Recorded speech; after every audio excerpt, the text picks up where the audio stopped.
Bueno, estamos aquí dous vellos amigos de Río Tárnega de Miña Liña na casa de Rosa Mari Casas, 43 anos. Esta muller, pois, supoño que desafortunadamente para ela, protagonista de un caso que deu moito que falar recentemente, hai aproximadamente 15 días, non? Cando se detivo a Carlos Javier Peláez, un cidadán que estaba sendo buscado por moitos xulgados da Territorio Nacional e que leva vindo contigo dende o 26 de xuño, creo recordar, 21 de xuño. Un home que está arestora, pois, detido, van a pôr a disposición judicial por un montón de delitos, entre os de indebido, de furto.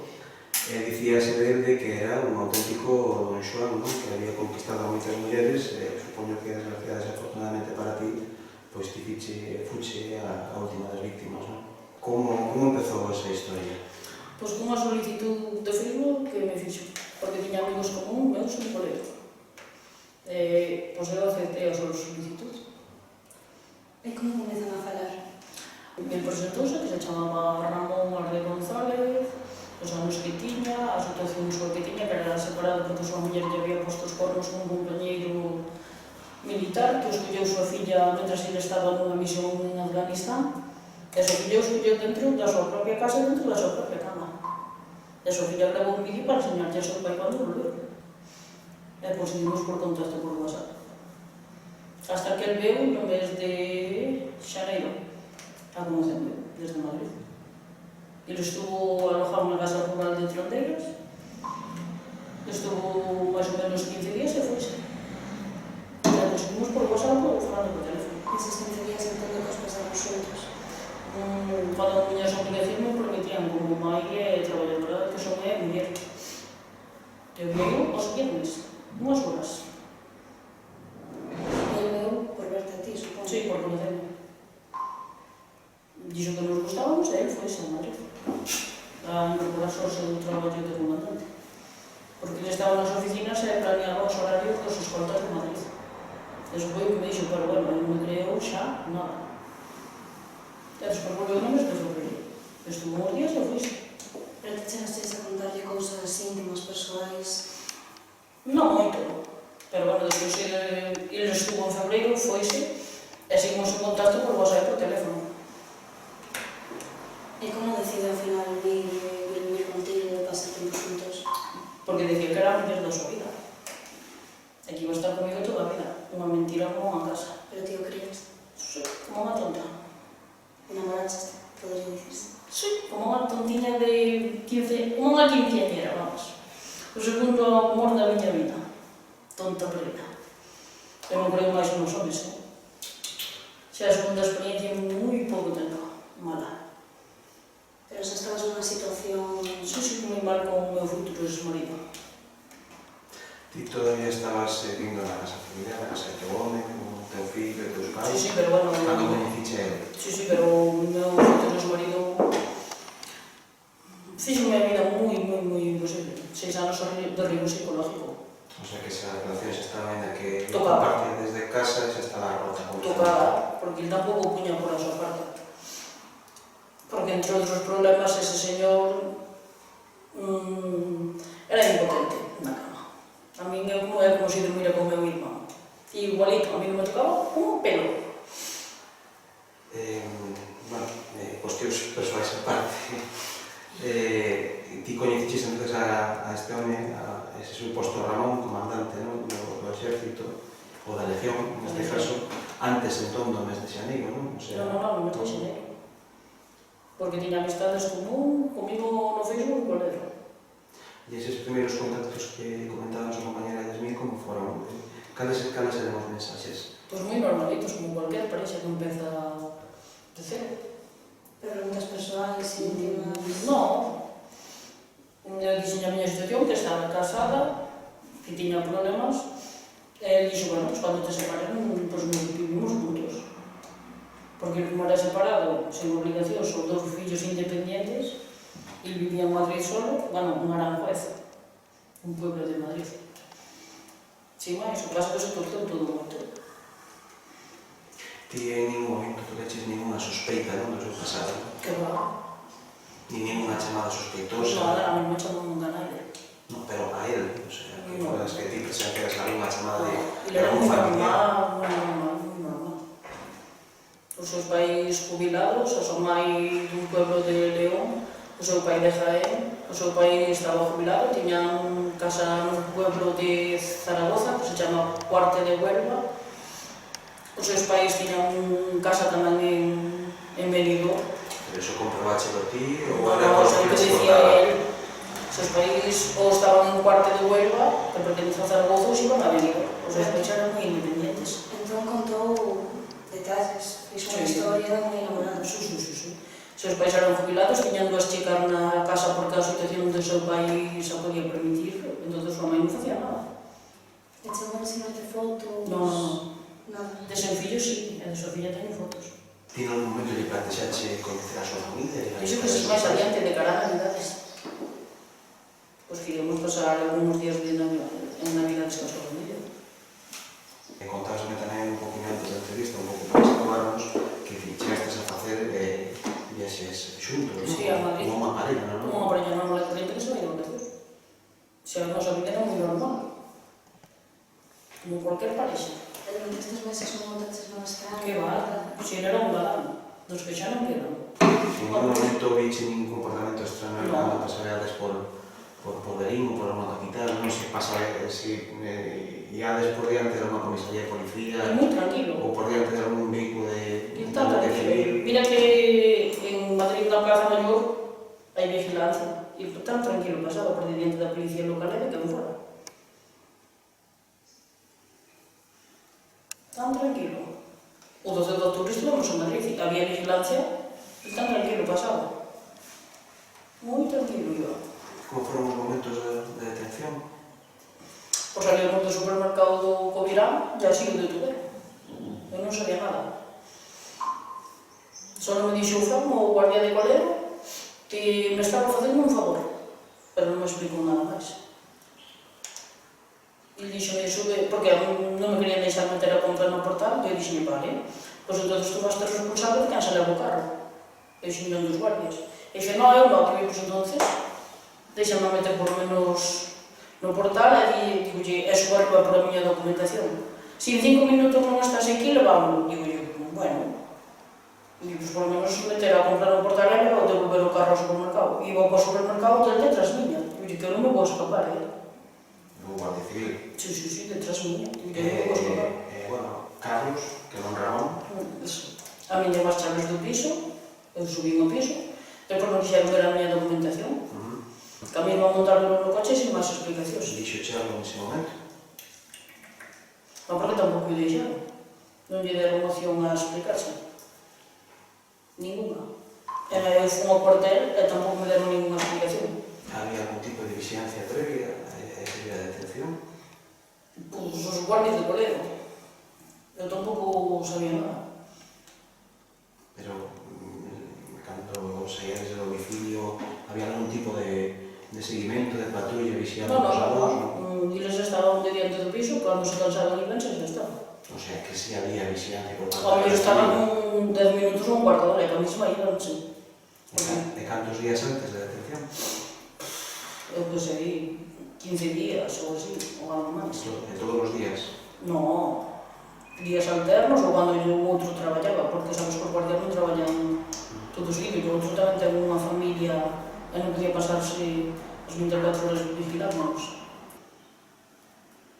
En ningún momento da vosa relación fixo ningún tipo de comentario? Ningún. Tiña un plan moi elaborado, moi elaborado. Mulleres, perdón por lo que vou a decir, pero sodes un poquinho máis perspicaces que a maioría dos homes, non? Sí, pues Nunca sospeitache me dixenlle, algunha vez dixenlle, porque claro, o seu amigo era subastador. Eu claro, con il falaba en castellano porque o gallego non o entendía. Digo yo, pues ya puedes aprender gallego, hijo, porque yo no te voy a hablar siempre en castellano y ya me estoy cansando de hablar castellano contigo. Tú aprendes gallego o lo vas a llevar muy mal. E digo, no serás tú, Carlos Javier, porque os parecéis un montón. Que no, que mi amigo es subastador, no tiene hijos, Que no, nos parecemos un montón, solo que él es más alto que yo. Como non entendo. Había un subastador que era amigo dele. Sí, que se llamaba Carlos Javier Peláez Zamora. Ah. Pero ese amigo era imaginario, estaba en un móvil. Sí, queres ver fotos? Se pode Sí, ensinar. claro. E E ti tiñas fotos desta persoa que era él? no. E dicíanche que era outra persoa? Sí, un amigo que fixeron xuntos a Mili. Poderías ensinarse a cámara, sería posible.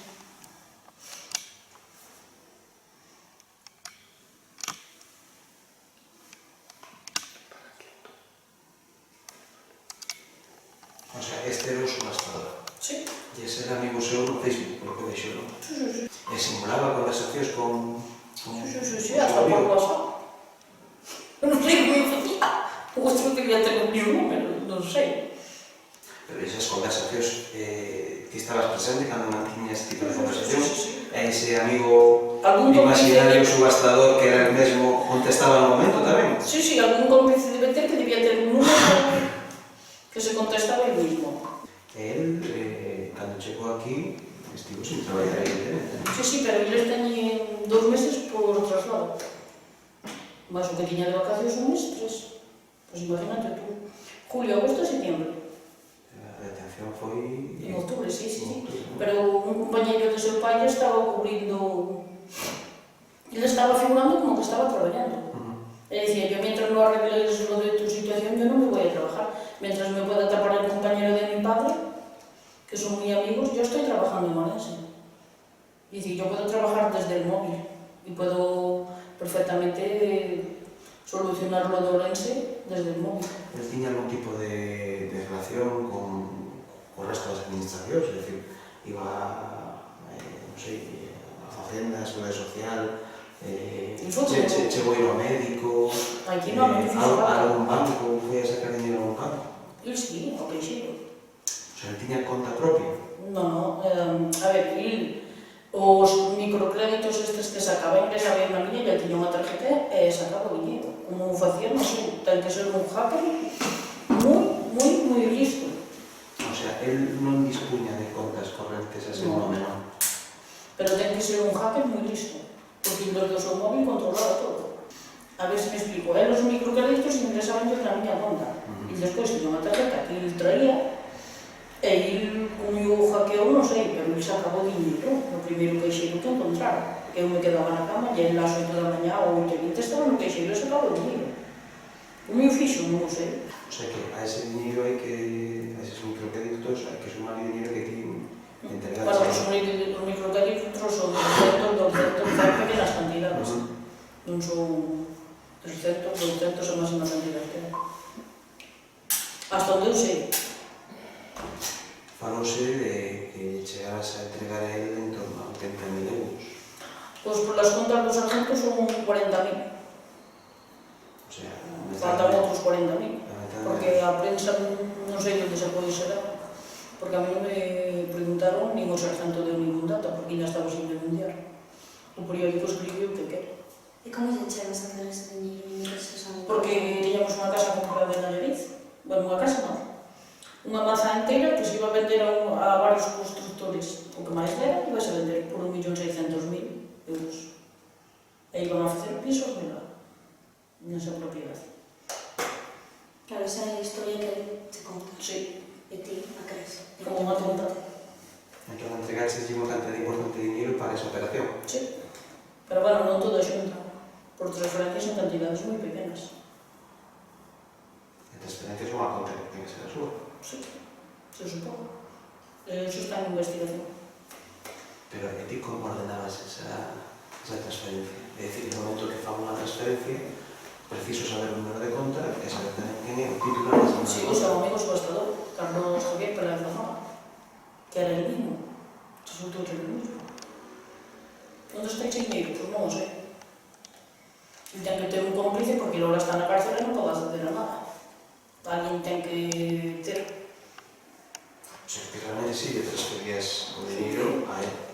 A él mismo que eu non o sabía. En ningún momento sospeitache o... Porque para min era Ramón Arde González, non Carlos, non o seu amigo. O Yo pregunté varias veces, te dicen, tú no serás Carlos, no, ya lo verás cuando conozcas a Carlos.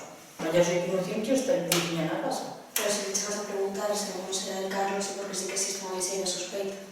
Sí, pero él afirmóme que son amigos si existía e que non iba a tardar moito en vir a traerme un coche, seu amigo iba a vir nun coche e o coche iba a chegar nun camión atado. Porque tamén comprades un coche. Sí, un Mercedes. Que por 9.750 euros. Que tamén lle transfires a ese tal Carlos que resulta ser o mesmo. Que resulta ser un auténtico estafador en todo regla e mentiroso. Ti comentabas a relación que tiñas con este home, con grupos familiares ou con algunhas amigas. Meu fillo sí o conocía, e meu irmão tamén. E foi comigo unha vez a Cruz que lle foi levar cosas a meu irmão desde que se quedou comigo. E meu irmão aceptaba a relación porque sabía que non estaba ben con meu futuro ex-marido. A amiga sí o conocía alguna. E teu fillo como reaccionou? Meu fillo moi ben. Eu expliquei que non estaba ben con o seu pai e meu fillo aceptou moi ben. A tua familia directa, teus pais, Non, mas non chegaron a non conocer. non me iba a ter tanta cara. Pero sabían que estabas con unha persoa, non? Non. Non. Non, porque este señor estuvo 2 veces e fuise. Depois estuvo desde febreiro hasta junio sin volver a aparecer aquí en persona. Sí, pero despois dun mes de xuño xa estabas convivindo con él, non? Sí, que foi cando me tuve que ir de casa porque a miña nai unhas amenazas que pa qué. Dixo que non iba a permitir que me separara nunca. E teus pais fixeron algún tipo de advertencia respecto a esta persoa ou non chegaban nunca a saber que Meu estabas pai está con do meu lado, é o único que me apoia, meu pai e meu fillo. Meu irmán e a miña nai están do lado do meu futuro ex-marido. E como reaccionou teu futuro ex-marido ante esta situación? Pois non o sei, fillo, porque non vou nin a ver máis. Ni me collo o teléfono. Dice que eu teña que falar co abogado, que eu sepa non estou casada co abogado, digo que teña que aclarar, teño que aclarar comigo. Porque ti intentaches porte en contacto con... Sí, para solucionar cosas do noso futuro divorcio, pero non negase a falar comigo por teléfono, entonces. Sinti moito, xa me cansei de non ejercer de máis en 4 meses, e vou ir a por todas. Está ejercendo miña nai que é a súa abuela, e xa me cansei de darlle os dereitos a alguén que non lle corresponde. E cando te vas de casa...